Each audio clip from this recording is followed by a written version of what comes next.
This is Jen Wexler, director of The Ranger, and you're watching Without Your Head. Welcome to the station of decapitation without your head. I'm Nasty Neal. I'm Treacherous Trista. And we're joined by Terrie Samundra, director of KAALI KHUHI, streaming now on Netflix. And it's very cool to have you here. Thanks so much for having me. I'm excited. So for people who don't know yet, could you give them an idea of what the movie's about? Sure. It is a ghost story, like a grounded ghost story. It takes place in rural Punjab in a village, and it's about a young girl who goes back to her family's village when her grandmother gets sick, and when she goes there, just a lot of unnatural occurrences start to unravel, and basically she finds herself at the crux of this brutal family history, and the village is being haunted again, and she's basically called to save her village and ultimately, kind of free the ghosts of her family's horrific past. It's interesting to watch a ghost story, from a different culture than I'm used to. So there's similarities, but there's also differences. Yeah, oh, for sure. I mean, it's, I didn't set out to make, I didn't intend to make something universal just for it to be universal. Mm-hmm. It's actually very specific, and it's actually a very personal story. And I'm also drawing from, Punjabi lineage of folklore and storytelling. My mom's a Punjabi poet and writer.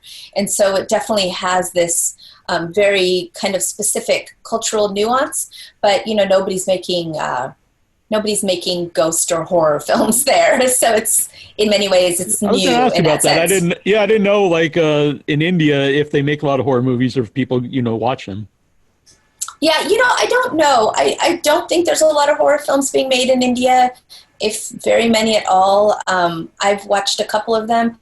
They're very different than what I'm interested in. The kind of horror that I like.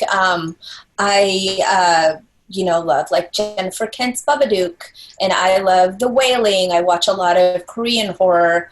I guess I hate the term grounded horror, but horror is such a large umbrella, right? And there's so many different people working in genre. Like, I have friends that kind of work in maybe horror adjacent work, which is more like Lynchian or atmospheric. And so, my film is very surreal. It's very atmospheric. There's no, it's not a creature feature. It's not a slasher film, but it's a ghost story, and it definitely has some jump scares, and it falls within that horror category. I think that for cultures where there's not a lot of horror, I think the expectations sometimes are like, are you making The Conjuring? What is it you're making? Because there's just not as much, to access. Mm-hmm. You mentioned, like, in Korean horror, and this is, obviously your movie is made in India. It seems like the last few years, I think with the rise of the streaming sites, it is, people can see, films from other parts of the country more easily. Even if you said you didn't try to make a universal movie, but other people can see these movies. So, the fact that they can see them, but you're not making universally a movie for a universal audience, do you still think people can, watch it and appreciate it? Oh, I hope so. Yeah, for sure. I mean, when I was like 19, I was, my boyfriend worked at the indie video store. So we had access to everything. So it was like before streaming, and I was like a, comic book and film geek. So I was already interested in all that stuff and seeking out that stuff. And there's definitely people all over the world who are. And I think that's actually what's very exciting to have something like this on Netflix, because, I come from, my short films are festival films. I come from this kind of niche world where your films are playing in the festival, they're doing the festival route, and you're in a smaller cinephile world, which of course I love, but to have, and in a sense that can be very limiting, especially right now, theaters are pretty much closed. If there is a festival, it's online. So to have a film like this, which is it's surreal, it's feminist, it's Punjabi. I mean, there's all these things that normally people wouldn't have access to, and to have it basically launch globally is super exciting for me. And, I have friends in Japan who've watched it, friends, in Panama, and this is, it's been interesting. The response from Central and South America has been really interesting because I think that there's definitely a connection culturally to the story. And I love that it's accessible to whoever wants to watch it. Mm-hmm. Trista, do you have a question? I'm wondering which filmmakers inspire you? Which filmmakers? Well, so many filmmakers inspire me. I'm constantly on the search for women of color, Black women, women working in genre in different spaces. Tigers Are Not Afraid is a wonderful film. Yeah, that is a great movie. I had the director on a couple of times. Yeah. Yeah, I Am Not a Witch is one of my favorite films. Jennifer Kent's work. I'm constantly looking for, especially women filmmakers within the genre space that are not necessarily easily accessible. So I think those women and filmmakers inspire me. I'm also, interested in Afrofuturism, and a lot of TV is inspiring. I loved watching. Of course, Watchmen. That was amazing. Just to have that comic world, which is, for me, I love indie comics. I love Image Comics. So I know that there's a bunch of things that they're developing, like Amazon's developing Paper Girls. So I'm super excited to see that. I also think Misha Green is a amazing showrunner, and I really liked Lovecraft Country. I thought it was really fun to watch, and I was always excited to see what they were doing. And of course, everything that Monkey Paw is doing is all the stuff that I'm interested in. They're doing, it's at the end of the day, even though it has that social issue, core to it, it's fun and it's good storytelling. So story first, and everybody there is doing some really awesome stuff. Oh, that's the best part one of the best parts about genre films or stories. And you mentioned, comic book stuff with Watchmen and, kind of science fiction stuff and horror is you can talk about something socially relevant, within a story, and people are still going to watch it and, maybe not watch it for that reason, but they might, learn something while you're seeking out a horror movie. Yeah. And I also think it gives you this really free and liberating space to explore things without having to disseminate information just in this literal way, because I don't think that humans work like that. I certainly don't work like that. And using horror and genre, you're allowed to play and explore and be free and use cinematic language, which you don't necessarily get to do in other spaces, whether that's with, your characters or your visuals or whatever sort of kind of nightmarish world that you're building. And, also I'm always interested in the darker undercurrent of the human experience. So it's such a fun space to explore, much more, I think, than in other cinema. Would that be, could you have talked about the subject in India if you just did a straight, like a dramatic movie? Oh, for sure. And I think that many people hope that I had done that. They wanted I'm sure people would love a family drama about that or a documentary. And certainly that can be done, and it should be done, because I think it's an important subject. Excuse me. I was not interested in doing that. That's not, it wouldn't be true to my core as an artist. It's also just not how I think, the film is what we intended to make. That is how I think about the story. And it comes from ghost stories that I was told as a child in my village. I knew which houses were haunted. And, it also comes from personal family history. So I'm, tapping into, kind of exploring family lineage and trauma. Also, gender violence, obviously, patriarchy. And I could have certainly made something which just gave you a whole bunch of information. But what my intention was to create an experience and a journey for you to follow with this young girl, Shivangi, who's our protagonist. That, I think that's the power of cinema and why I work in it and why I also enjoy it as an audience member. Was that a hard role to cast for Shivangi? It's a really tough role, but we just lucked out. So we did a test shoot a year previous to almost a year previous to when we went into production. And we worked with the same young actor, Riva Aurora, who's just so insane and phenomenal. And, she knew what she was up to. Like we were shooting in a tiny little village, creating this atmospheric world with rain and darkness, this surreal space. But actually, in actuality, we shot in the high summer of Punjab, where the days are 110, 120 degrees.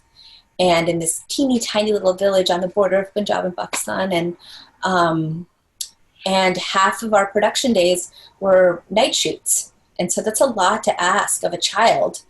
She carries the film. She is our lead. And then there's other kids in the film. And they just, and also they had the support of their parents and our cast and crew. And it was, we built this family. My daughter also, came with me to make the film. It was a family affair. I wrote, my husband and I were collaborators and co-writers. So he and I wrote the script together. He's my primary screenwriting partner. And then we took our daughter. So, behind the scenes, there's a lot of family kid things going on, which was interesting. Trista, you have another question? Watching the film, I was struck by the beauty of India. I'm wondering if you get to visit there often. Yes, I do. So, the thing about the aesthetics of the film, it was very specific in our intention of the way that we wanted to shoot it, because usually in Punjab, in particular, also in India, but in Punjab, everything is always shown either from an outside perspective or even an inside perspective as very kind of yellow, orange, bright, colorful.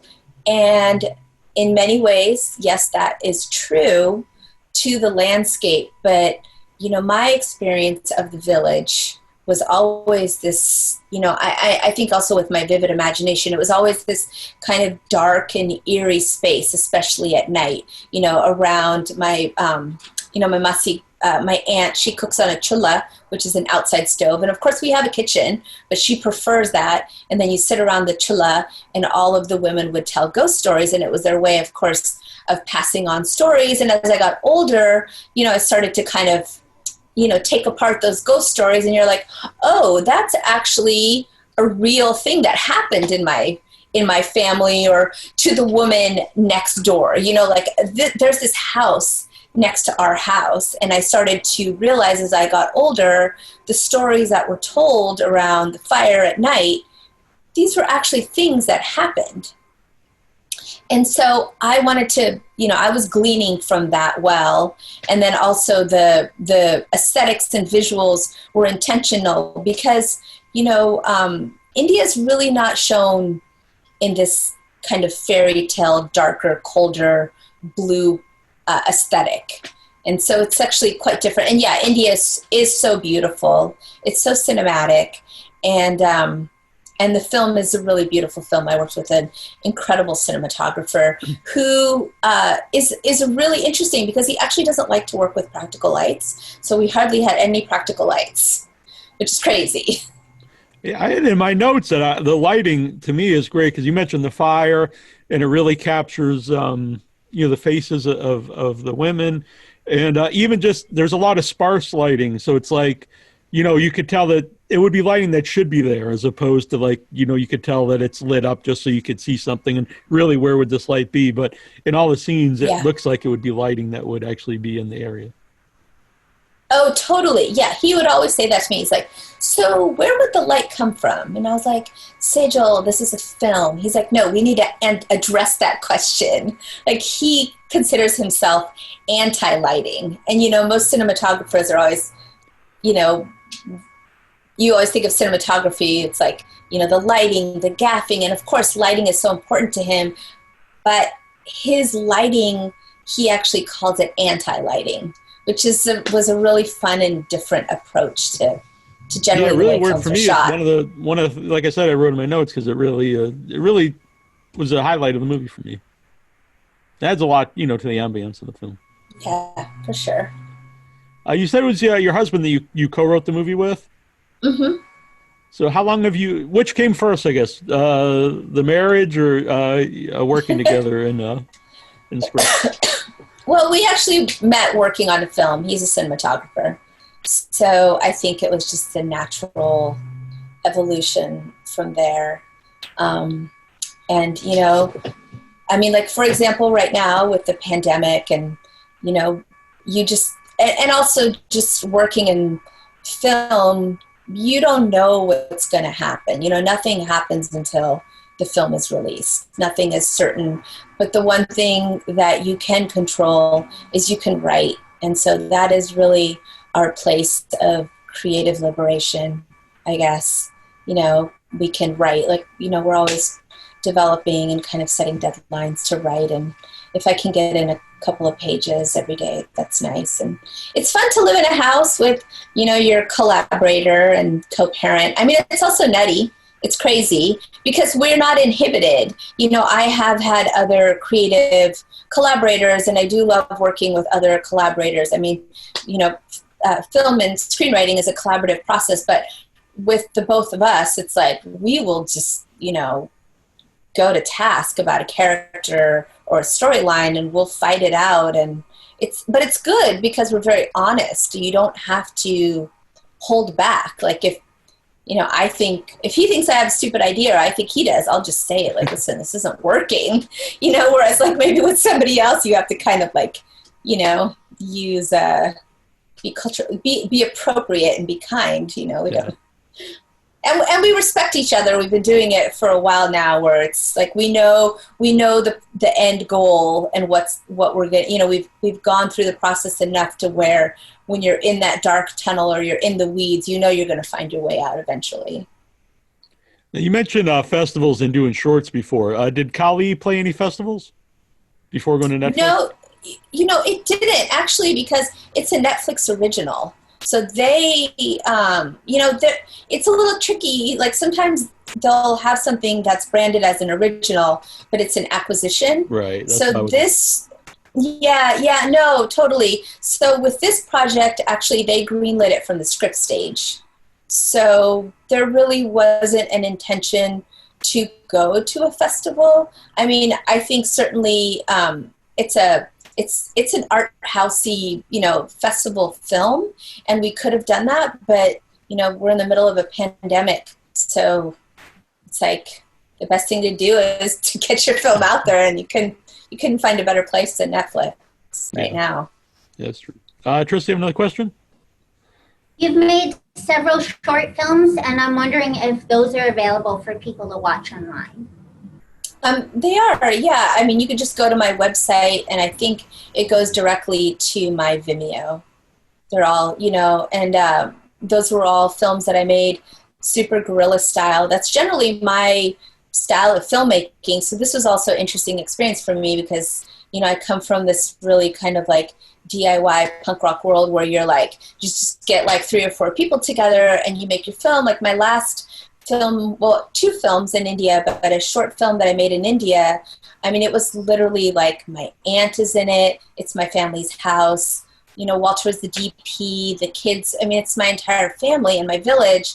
it's all practicals. We just like, you know, did it guerrilla style. So this has been a super interesting experience. I mean, again, it was low budget. It's not like, you know, we were, you know, high on the hog or anything, but certainly a different experience working with a studio. But Netflix is a little different. They gave me a lot of creative freedom. They gave me and my team and the producers a lot of creative freedom. You mentioned being a comic book nerd. I was just wondering if you do have a dream comic book that you would like to make into a movie that's not been done before. Well, you know, I always loved Paper Girls, and now Paper Girls is being developed by Amazon. There is a comic book right now that's being developed by a company that I love and adore, and it would be really fun to be a writer. It hasn't gone into the writer's room and possibly direct. I love Monstrous. I don't know how Monstrous would be developed. And of course, you know, I keep hearing rumors about Saga being developed, which also makes me nervous. But if it was developed, I think it'd be really fun to direct on it. Yeah, those are my favorites. I mean, Monstrous is, you know, one of my favorite comics. I'm trying to think what else. You know, everything that Image is doing is amazing. And they're always coming out with really cool stuff. I have a couple of things that are possible development things, and then, you know, things to look at for adaptation.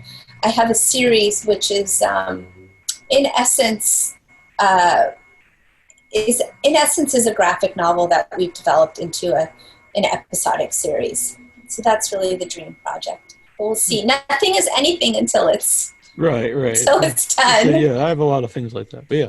Yeah. So KAALI KHUHI is on Netflix right now, and it's very cool to talk to you. And how can people follow the film and you to see what you're up to next? Well, they can follow me. Well, first go to Netflix, and even if you know you don't have time to watch it, put it in your queue so it reminds you to watch it. And then, of course, they can follow me on social media. Sometimes I'm more active on there than not, but I try to always keep my stuff. And then, of course, it's like, you know, I love following and interacting with other artists and writers and filmmakers. So, you know, it's not just, you know, following what I'm doing, but I want to know what other people are doing. And, of course, I have recommendations for films that I may not know about. Oh, interesting. All right. That's very good. I always like that. It's been great to talk with you. Yeah, you too. Thank you so much for having me. Thank you so much. Congratulations. Thank you. Yeah, take care, guys. Yeah, bye. Bye. Hi, Suze Lanier Bramlett here, the original Brenda from Wes Craven's The Original Hills Have Eyes. Yeah, but right now I want to talk about voting. This is a picture of my dad. Now, he was neither a loser or a sucker, as Trump has referred to our servicemen and women who sacrifice their lives daily to defend democracy. Like John McCain, my dad was caught, captured, and tortured in World War II, fighting a vicious dictator who killed millions of people. Now, I don't know about you, but I've had it with this current administration. I would love to have a president who represents decency, someone who doesn't lie, someone who's not afraid to show his tax returns, someone who believes in science, not just padding their own pocketbook, and someone who wants to unite the people, not divide them. I hope you're registered to vote, and please consider supporting Joe Biden and Kamala Harris in this most important election of my lifetime, and probably yours too. Biden-Harris 2020. Thank you.